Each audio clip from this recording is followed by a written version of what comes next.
నమస్తే, welcome to Big Story. BJP అంటేనే ముస్లింలకు, క్రైస్తవులకు వ్యతిరేకమనే అపోహ ఎప్పటినుంచో ఉంది. దీన్ని దూరం చేసేందుకు మోదీ కొన్నేళ్లుగా ప్రయత్నిస్తూ వచ్చారు. ఆ ప్రయత్నాలు ఇప్పుడు ఫలిస్తున్నట్టుగా ఉంది. ఆ రెండు మతాలకు చెందిన వారు సైతం ఎంతో మంది బీజేపీకి మద్దతు పలుకుతున్నారు. ఈ నేపథ్యంలో ఇవాల్టి బిగ్ స్టోరీ బాయ్చా.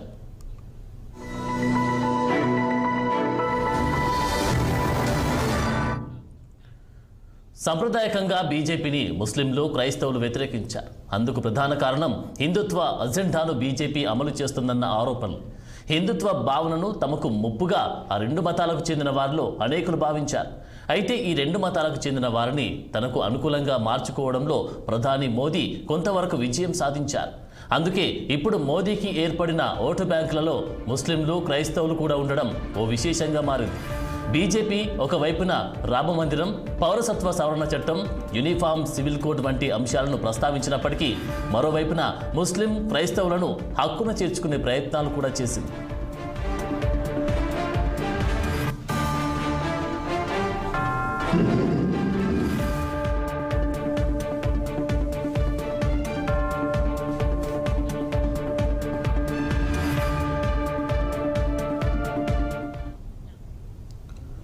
ఇప్పుడు బీజేపీ సొంతంగా 370కి పైగా సీట్లను, కూటమిగా 400కు పైగా సీట్లను గెలుచుకునే వ్యూహంతో ఉంది. ఇన్ని సీట్లను గెలవాలంటే హిందువుల మద్దతు మాత్రమే సరిపోదు. విభిన్న మతాలకు చెందిన వారి ఓట్లు కూడా కావాలి. అందుకే కొన్నేళ్లుగా బీజేపీ అటు ముస్లింలు, ఇటు క్రైస్తవుల మనస్సు గెలుచుకునే ప్రయత్నాలు కూడా చేసింది. అందుకే ఈ రెండు మతాల్లో ఉన్న వైవిధ్యాలను తనకు అనుకూలంగా మార్చుకునేందుకు ప్రయత్నించింది. ఇతర పార్టీలు ఓట్ల కోసం ముస్లింలను ప్రలోభపెట్టేందుకు ప్రయత్నిస్తున్నాయి. తప్పితే నిజంగా వారి సంక్షేమం కోసం కాదు అనేది బీజేపీ వైఖరిగా ఉంది. ఇదే విషయాన్ని బీజేపీ పలు సందర్భాల్లో చెబుతూ వచ్చింది.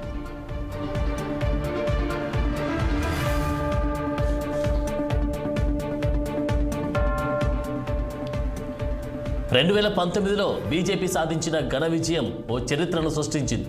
బీజేపీ హిందూ అజెండాను అమలు చేస్తుందనే ప్రచారం జరిగినప్పటికీ ఎన్నో సంక్షేమ పథకాలకు సైతం బీజేపీ పెద్దపీట వేసింది. ఈ పథకాలను ఉపయోగించుకున్న వారిలో ఎంతో మంది ముస్లింలు, క్రైస్తవులు కూడా ఉన్నారు. అందుకే బీజేపీ హిందువులకు మాత్రమే అనుకూలం అనే ప్రచారాన్ని ఇతర మతాలకు చెందిన వారు ఎంతో మంది పెద్దగా విశ్వసించడం లేదు. ఈ అంశమే ఇప్పుడు మైనార్టీల ఓట్లను కూడా పొందేందుకు బీజేపీకి రాచబాట వేస్తుంది.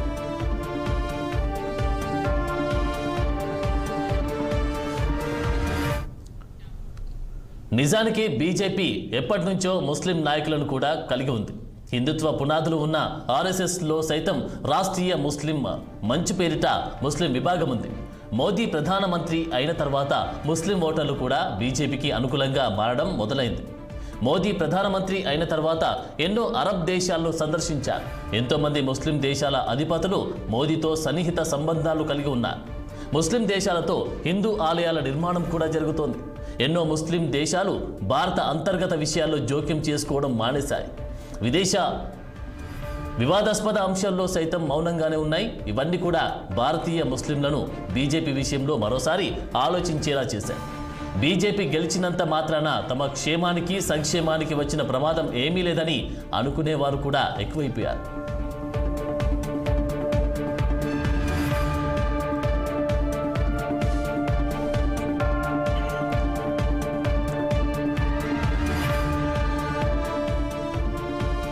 సాధారణంగా ఉన్న అపోహలకు భిన్నంగా ఎంతోమంది ముస్లింలు బీజేపీకి ఓటేస్తున్నారు.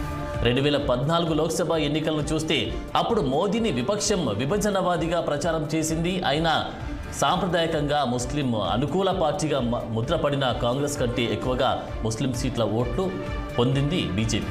ఇక లోక్ నీతి సిఎస్డిఎస్ అనే సంస్థ నిర్వహించిన సర్వే ప్రకారం 2014లోనే బీజేపీ తనకు పడే ముస్లిం ఓట్లను రెట్టింపు చేసుకోగలిగింది. మరోవైపున కాంగ్రెస్ పడే ముస్లిం ఓట్లలో మాత్రం ఎలాంటి పెరుగుదల కనిపించలేదు.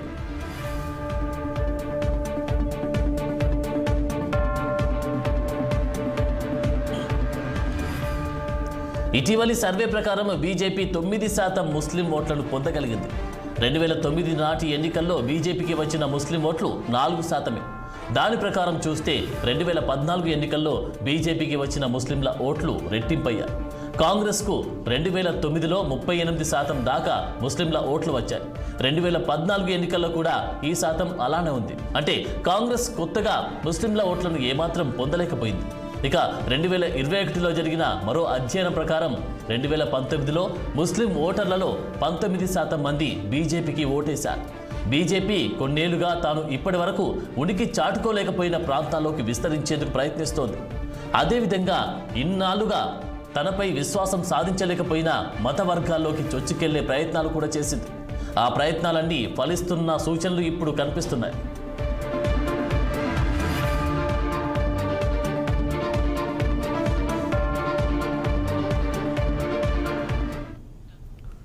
బీజేపీ గత కొన్నేళ్లుగా ముస్లింలలోని దిగువ వర్గాల్లో తనపై విశ్వాసం పెంచడాన్ని లక్ష్యంగా పెట్టుకుంది.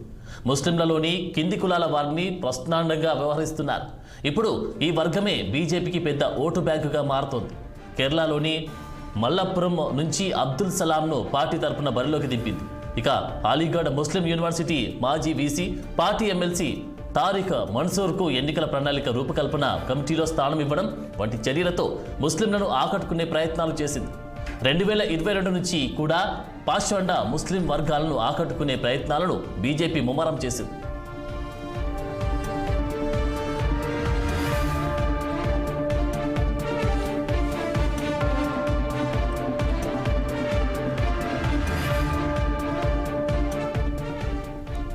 ముస్లింలకు చేరువయ్యేందుకు బీజేపీ దేశవ్యాప్త ప్రచార కార్యక్రమాలు కూడా చేపట్టింది. పౌరసత్వ సవరణ చట్టం, యూనిఫామ్ సివిల్ కోడ్ లాంటి అంశాలపై ముస్లింలకు ఉన్న అపోహలు తొలగించేందుకు శ్రీకారం చుట్టింది. దీనికోసం ప్రత్యేకంగా సంవాద్ అనే కార్యక్రమాన్ని కూడా చేపట్టింది. బీజేపీ మైనార్టీ విభాగం దేశవ్యాప్తంగా సుమారుగా 22,000 దాకా చిన్న గ్రూప్ మీటింగ్స్ కూడా నిర్వహించింది. ఫిబ్రవరి, మార్చి మధ్యకాలంలో ఈ సమావేశాలతో బీజేపీ సుమారుగా 44 లక్షల మంది ముస్లింలను చేరుకోగలిగింది. మైనార్టీలను చేరుకోవడం లక్ష్యంగా బీజేపీ గత ఏడాది నుంచి మోదీ భాయిజాన్ ప్రచార కార్యక్రమాన్ని కూడా చేపట్టింది. ఈ కార్యక్రమం కూడా ఇప్పుడు సత్ఫలితాలు అందించడం మొదలుపెట్టింది.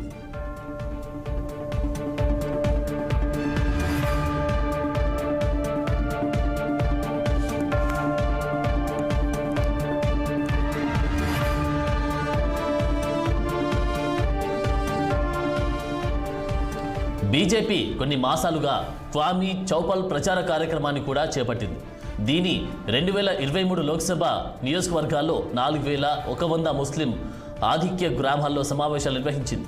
గత ఏడాది బీజేపీ ఉత్తరప్రదేశ్లోని 27 జిల్లాల్లో స్నేహయాత్ర కార్యక్రమాన్ని కూడా చేపట్టింది. దీని కింద అది పాష్మాండా ముస్లింలకు చేరువయ్యే ప్రయత్నాలు చేసింది. ఉత్తరప్రదేశ్లో మొత్తం ఓటర్ల సంఖ్యలో ముస్లింలు 19% దాకా ఉంటారు. లోక్సభ ఎన్నికల్లో లేదంటే అసెంబ్లీ ఎన్నికల్లో బీజేపీ అక్కడ ఒక్క ముస్లిం అభ్యర్థిని కూడా నిలబెట్టలేదు. అయితే 2023 మున్సిపల్ ఎన్నికల్లో మాత్రం మొత్తం 395 మంది ముస్లిం అభ్యర్థులను రంగంలోకి దింపింది. వీరిలో 358 మంది కౌన్సిలర్లుగా, 32 మంది మున్సిపాలిటీ చైర్పర్సన్లుగా, 5 మంది కార్పొరేషన్ చైర్పర్సన్లుగా బరిలోకి దిగారు. వీరిలో 60 మంది అభ్యర్థులు గెలిచారు. దీంతో ముస్లింలకు బీజేపీకి మధ్య అనుబంధం కూడా పెరిగింది.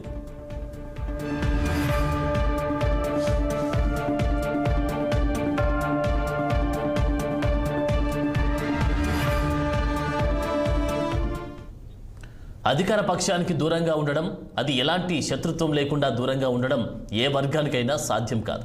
అందుకే ముస్లింలు సైతం బీజేపీ వైపు చూడడం మొదలుపెట్టారు.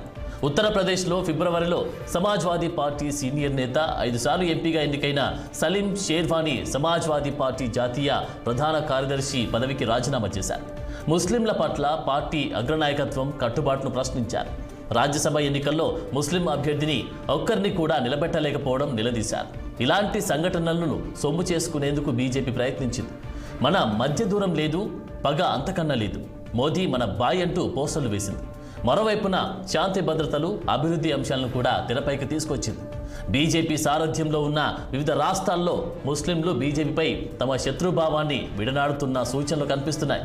ఇక ట్రిపుల్ తలాక్ రద్దు లాంటి అంశాలతో బీజేపీ ఇప్పటికే ముస్లిం మహిళల్లో ఆదరణ పొందింది.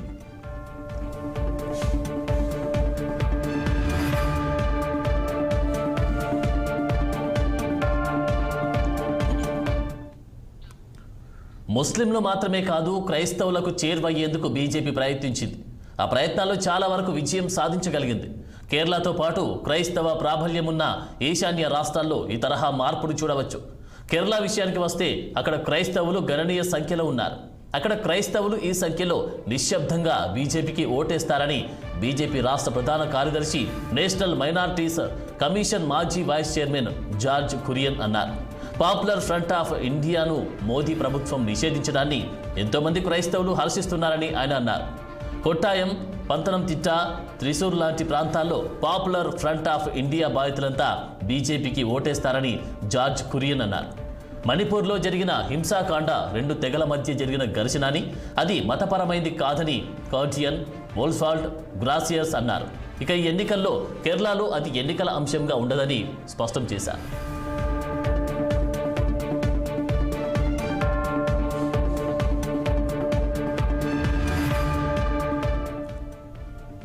కేరళలో క్రైస్తవులకు చేరువయ్యే కార్యక్రమాన్ని ఇటీవల బీజేపీ ముమ్మరం చేసింది.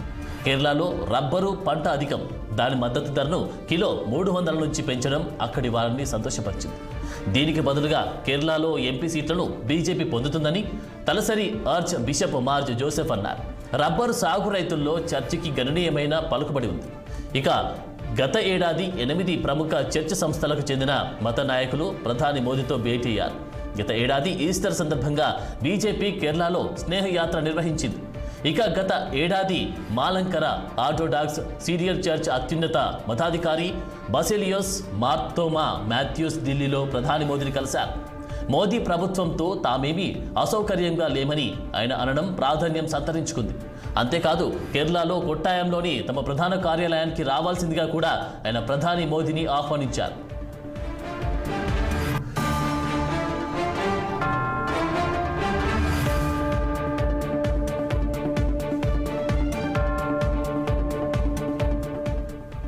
కేరళలో పంతనంతిట్ట లోక్సభ నియోజకవర్గం నుంచి బీజేపీ అభ్యర్థిగా అనిల్ ఆంటోనీ పోటీ చేస్తున్నారు. ఆయన ప్రముఖ కాంగ్రెస్ నేత ఏకే ఆంటోనీ కుమారుడు కావడం విశేషం. తన కుమారుడిని ఓడించాల్సిందిగా ఏకే ఆంటోనీ బహిరంగంగానే పిలుపునిచ్చారు. కాకపోతే గతంలో అనిల్ ఆంటోనీ తల్లి అన్న మాటలు మాత్రం ఇప్పుడు వైరల్ అవుతున్నాయి. బీజేపీలో చేరాల్సిందిగా తనకు పిలుపు వచ్చిందని నా కుమారుడు చెప్పారు. బీజేపీలో చేరడం ద్వారా తన కలల్లో నిజం చేసుకోవడం సాధ్యపడుతుందని కూడా అన్నారు. ఆ మాటలు వినడంతో నేను నేరుగా చర్చికి వెళ్ళాను, ప్రార్థన చేశాను. నా కుమారుడికి ఉజ్వల భవిష్యత్తు ఉందని మతాధికారి చెప్పారు. దాంతో నా కుమారుడిని వెనక్కు రప్పించేందుకు ప్రార్థన చేయవద్దని నేను నిర్ణయించుకున్నాను. అంతేకాదు నేను ప్రార్థన చేసే సమయంలో అప్పటి వరకు బీజేపీ పట్ల నాలో ఉన్న ద్వేషం మాయమైపోయింది. మేరీ మాత నాకు ఒక కొత్త హృదయాన్ని ప్రసాదించింది అని అన్నారు. ఇలాంటి సంఘటనలన్నీ కేరళలో బీజేపీని క్రైస్తవులకు మరింత దగ్గర చేస్తున్నాయి. సాంప్రదాయకరంగా కేరళ క్రైస్తవులు కాంగ్రెస్ పార్టీకి ఓటేస్తుంటారు. ఇప్పుడు మాత్రం క్రైస్తవుల్లో పలువురి ఓట్లు బీజేపీకి పడే అవకాశం కూడా కనిపిస్తోంది.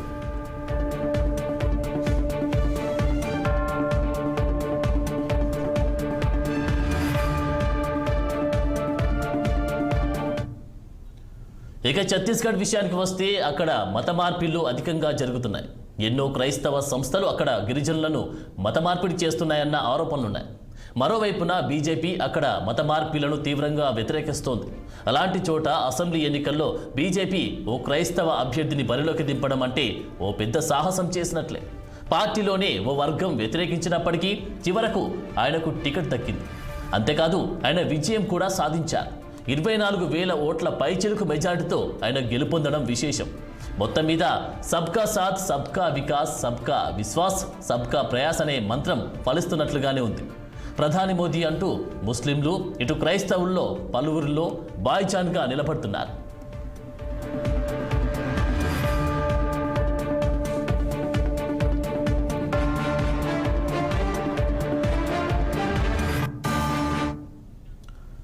ఇది వాటి బిగ్ స్టోరీ. మరొక ఎపిసోడ్లో మళ్ళీ కలుద్దాం. నమస్కారం.